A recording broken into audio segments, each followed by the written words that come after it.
Okay, guys, welcome to the Zoom for today. I haven't got too much to add. We'll have a look at the video shortly. I do want to start with getting Greg Bailey to come online. Greg, you want to unmute yourself?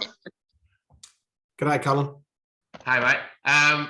Greg rang me this morning and told me a highly amusing story, and I'd love him to share it with me. I think it's one of the funniest things I've heard for a long time. So fire away, Greg. Thanks, Colin. Is Andrew online or not? I can see him actually. Yeah, he's yep. Yeah, I'm on the line. Yep. Andrew. I just had to share this with Colin this morning. So I'm from Port Augusta. I've been umpiring for about 6 years up here and come down to Adelaide to give it a crack this year and really enjoy myself. And Andrew and I had a go at the ones for West Croydon and Central United at West Croydon on Hanson Road there. And it was a good day, a really good game, tough game. But it was also ladies' day at the club, and they were doing some fundraising for the club, and a number of the ladies had taken the time to get dressed up and dolled up and looking very nice and very smart. And I also observed them to be on the side as pretty early, probably in the second quarter B grade they started, I reckon. Anyway, Andrew and I were umpiring the game. It was going pretty well, and near the start of the third quarter, I had to throw the ball up in the centre, and the microphone and the PA from the Ladies' Day event was quite loud, and we could hear it quite clearly. And the MC for the day, the lady said, "Okay, folks, it's time to do the first draw of the raffle, and first prize is a 9-inch pink dildo, and the winner is number ticket 36." And I was just about to throw the ball up, and one of the ruckmen said, "Oh, bugger, I had ticket number 35." So all the ruckmen and all the on-ballers were too busy having a cackle before, so we had to sort of delay the throw up a little bit. So I thought that was quite an amusing little story to share. Yeah, no, very good. The thing I love about Adelaide Footy League is you never know what's coming next, and yeah, that's one I haven't heard before. But thanks for sharing that, Greg. All right, some milestones for this week. We had a couple of young boundary umpires do their first Divi 1 game. So Charlie Heritage and Daniel Milne, well done to you guys. I got a few fieldies doing their 50th either last weekend or the coming weekend. So Andrew Crosby, after all he's done at Sandford and AFLW level, was got his 50 up with Adelaide Footy League. Peter Waits, Brett Alford, Jacob Tachenko, and Shane Moss. So well done to you guys. And Owen Gillingham in the goal is up for his 100th. So well done to you guys. Now we're going to have skill drills this Wednesday night. So if you're a first and second year field umpire, bring out your whistle, and you get a rest from Simo's running. But we'll do some more skill drills this Wednesday night. Thought I'd mention, I was sort of reminded about it on the weekend. At the end of the game, after final siren, my preference is for you guys to come together as a team, walk off together, and get off to the change rooms as soon as possible. There are some umpires around that like to hang around and look for handshakes and mingle amongst players. I just prefer us to be fairly unobtrusive in those instances. Of course, if players come up to you and want to shake your hand, of course that's fine, but I don't think we should be looking for it.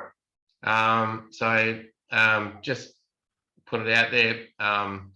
At the end of the game, come together, walk off, and then if you do want to have a chat with players and stuff, you can do that in the bar afterwards, or watching the game after yours. But yeah, don't hang around on the ground looking to get a pat on the back and go around shaking hands and making friends with players. We're not really there to do that. So only a small thing, but I reckon it's something I've always thought. And just as far as shaking other umpires' hands, my preference would be that you do that once you get inside the change rooms.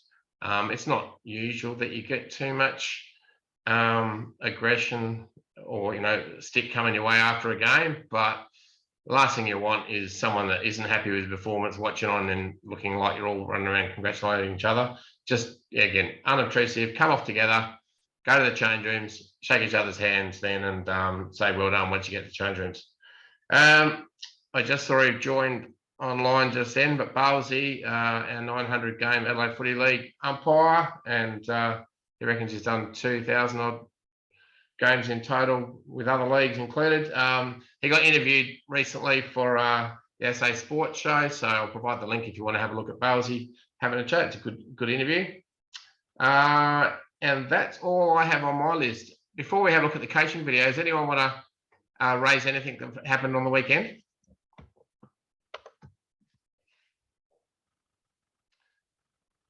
No. We didn't have too many red cards other than some dangerous tackles. That's kept us busy again today. It's going to take a little while for some of the players to get the message, but yeah, it's obviously a big crackdown this year, and it sort of increased our workload on Mondays. But yeah, generally it was a pretty good weekend all round. Okay, so let's move on to the video. I did put the link up for those that wanted to have a look at it on the website. So the topic for this video, one of the sample umpiring videos, is set kick control, and there's some good examples here. We'll go through some what's your decisions first, and then go through the video after that. My computer's just being a little bit slow today. All right.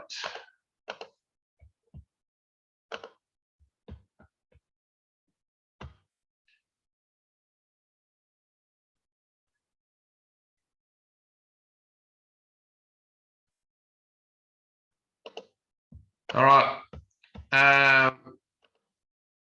Corey, you want to come on and give us your answer for that one? You need to unmute yourself first. Unmute. Yeah. I'm a bit concerned with this one. I think it's holding the ball, but having looked at it in sort of slow motion earlier, it's probably a sling tackle there somewhere. No, so this is where we've got to be a little bit careful. We're all really hot at the moment. I reckon that one's fine. Just because he takes them to ground, what we're looking for the dangerous tackles is a lift, a sling, a drive into the ground. I reckon this one's all right. So I'll just show it to you again. This is holding the ball. He's had a pro opportunity. He could have handballed. At the end of the day, I can see why you're concerned about it. But what we're looking for when players, ideally they don't have to take them to ground. But if they're going to take them to ground, then you want to see the player who's tackling show due care. And in that instance there, he doesn't slam him into the ground. You happy with that, Corey? Oh, yes, I'm happy with that. Yeah. The next one I thought would get a bit of comment. So let's just I'll just pick on someone before. Cross, you can have a go at this one. See what you think.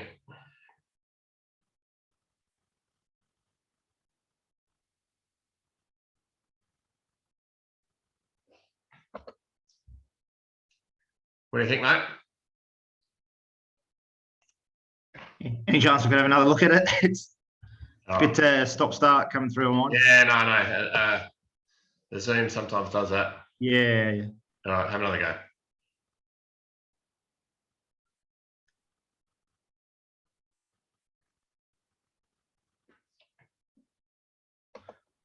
Well, looking at the player that's obviously just got tackled at the end, he's got his hands free, so he could have given that off to hand pass it off and doesn't give it off. So you could claim it's holding the ball, but the tackler also at the same time lands at his back at the very end as well. So can I hedge my bets and say it's both? What's your first gut instinct? Probably in the back with the tackle. So I guess we say if you're going to err on the side of the buyer, then that's fine. No one's going to lose any sleep. I've looked at this a few times. I actually reckon he lands alongside him, but I thought someone might say in the back. And if your first instinct on the day and you've got an angle that says he's landed in his back, then it's a push in the back. So I thought someone might bring up, is that a dangerous tackle? Again, just like the previous example, just because he's going to ground doesn't mean it's a dangerous tackle. And the player does show due care in taking him to ground carefully. So I know that dangerous tackles are difficult. So, but at the end of the day, he brings him around and then lands him quite softly in the end. Yeah, if you think he's landed in his back and pushing the back, I reckon he lands alongside him, and so therefore I'd be happy with holding the ball. But that's going to be a 50-50 one, and so yeah, if you're inside the ball player, no one's going to lose any sleep. All right, Adrian, you ready for the next one? Colin, what did the umpire give on that decision? I have no idea. Okay. It doesn't mean it's right, whatever they give. Okay. But yeah, not sure.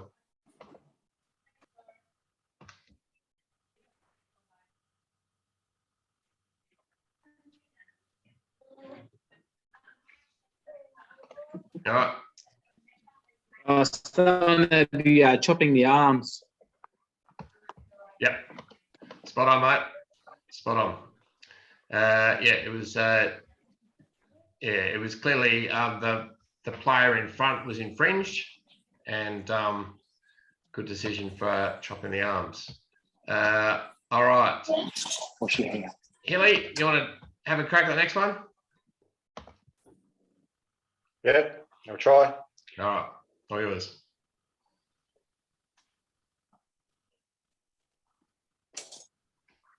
Yeah, just about need my glasses, but the guy on the ground has dragged the ball in and it hasn't come out. So holding the ball. Yep. That's what we're looking for. He's on the ground. He's decided to put the ball back underneath him. What we want the players to do in that instance is to knock it clear. In fact, he tries to take possession and then it causes the ball up. It's a hole in the ball. And Andrew Story, you can have a crack at this one.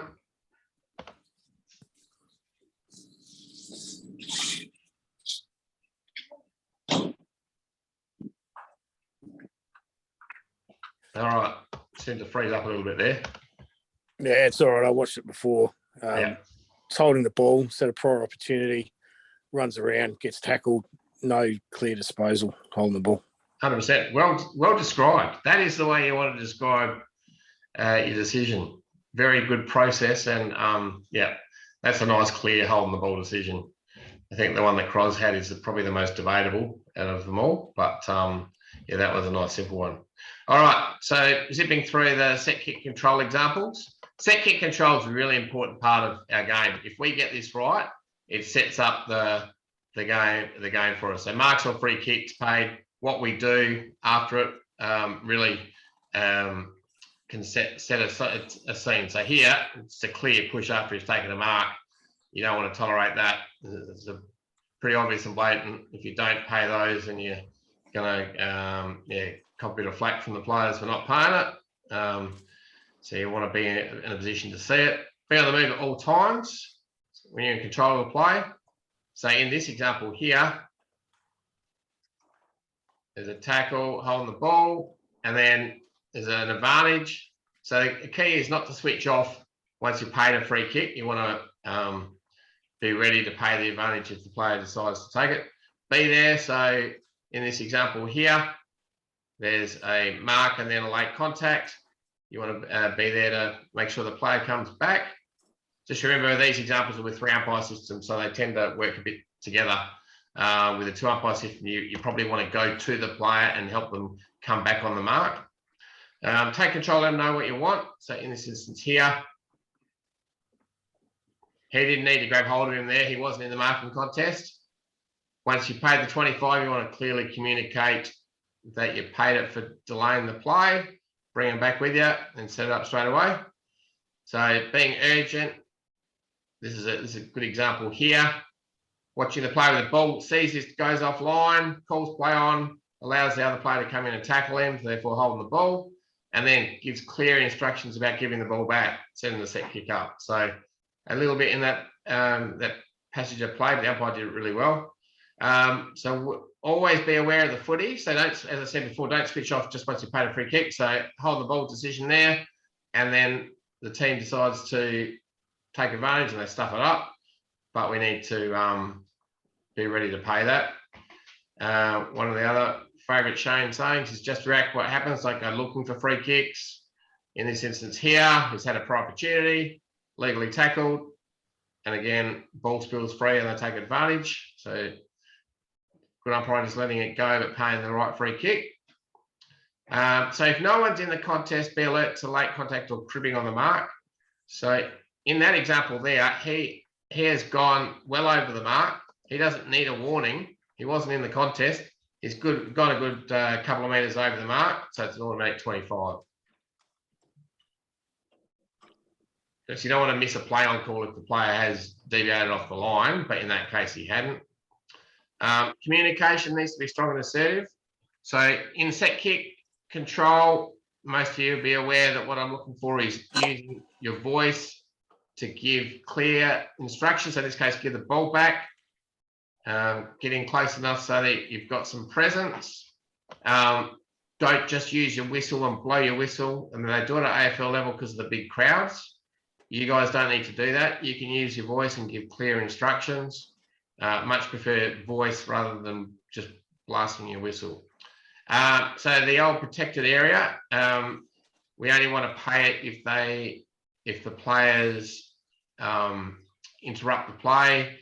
If they're passively in the area, you don't need to penalise. In this instance here, initially you wouldn't necessarily penalise right there, but then he comes back around and he clearly is over the mark and in the protected area. So if he'd moved out of that area and hadn't intruded in the ball player's space, then you'd let it go.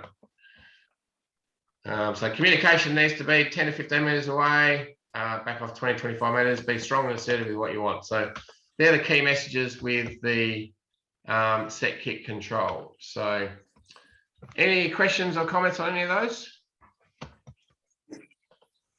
Yeah, Colin, it's Patrick here. Yeah, mate.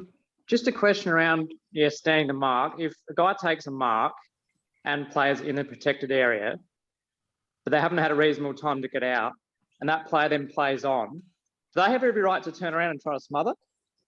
Yeah, as long as they're not loitering. So if they're just hanging around waiting for you to call play on, then you play 25. Yeah. But if they're not loitering and they're starting to make an effort to get out of the protected area, once you call play on, the protected zone disappears. Does that make sense? Yeah, we had a few on the weekend where players were complaining, but unfortunately I guess they tried to play on too quickly while the players were still in there. So that's kind of the risk they take, isn't it? 100%. Yeah, definitely. But yeah, it's whether they're loitering, whether they're not making an effort to get out of the protected area, and if they then impact on play, you would pay a 25. Yeah. But you're right. If they choose to play on, then they're giving up their, I guess, right to have that area protected. But yeah, we don't want to get too technical about it. I was on with an umpire on the weekend who saw a player walking out, but he wasn't walking that quickly, and just said, "Get out." And the player didn't hurry up, but he was still walking out, and he wasn't really really interrupting the play, and he paid 25. And I said afterwards, probably in that situation, you could have asked him to leave, and then if he's not hurrying up, say, move it quickly, or I'll pay a free 25. You just don't want to be paying those technical ones that people aren't expected to be paid. We just want to see them making an effort to get out of there. If they're playing games and they're loitering and waiting for the play on call, then they are impacting on play, and then you want to penalise that. Anyone else? Yeah, quick question, Colin. A little bit unrelated to what we're talking about now. The typical Joel Selwood sort of Jack Ginnivan, I guess, of late, where the player drops the knees, isn't ducking, just sort of dropping down into the tackle and getting high. I was always of the understanding that your position on that's for the tackler to get lower. Has that changed recently, or that's still the same? No, I would say, yeah, if it's a 50-50 call, we go with the high tackle, err on the side of the ball player. If it's a real obvious, I've dropped my knees and the tackler is already low, then you can call play on. But the problem with looking out for that is you can sometimes miss high tackles that need to be paid. So, there are a few culprits at Div 1 level, especially. Yeah, it's funny because I haven't really had to deal with it much during my umpiring career. But last 2 weeks, Salisbury North, there's a guy out there who's notorious for it, and probably 3 or 4 times it happened. But then the other team end up getting low, and Okay, so I tell you what, if you identify a particular player, have a chat to him and say, next time I'm just going to call play on. Yeah. Every time I've been out there, and I've known him well because I used to play juniors with him, I've told him the same thing, but he does it religiously now. So if you identify that and you see that he does it, then by all means call play on. Yeah. If you're good enough to identify it. Yeah. But yeah, then a guy did it on the weekend, got clobbered. He didn't drop his too much, just got clobbered, and I've still paid it because he got clobbered regardless. But there's still the tackler still has to make an effort to make it a reasonable tackle. Yeah, easy. Hit like that Salisbury North bloke from last year, Colin, we saw was ducking, got like 12 high tackles in one game. Yes, yeah. That's the guy that I'm talking about, Pat. Oh, same guy. Yeah, I'm pretty sure it's the same guy. Yeah. Yeah. Jeez. And look, players do get reputations. You guys get to know who they are, and if you identify it early on in the game, you can communicate to them. Yeah. Travis McIntyre is his name, I think. Jasper. Yeah. Out of there. All right. He's not the only one. There's a few around, but look, the emphasis is still on the tackler to go low. But yeah, if you can see that someone they're putting themselves in danger, obviously, aren't they? And if you see that they're bringing on the high tackles, then when you can call play on.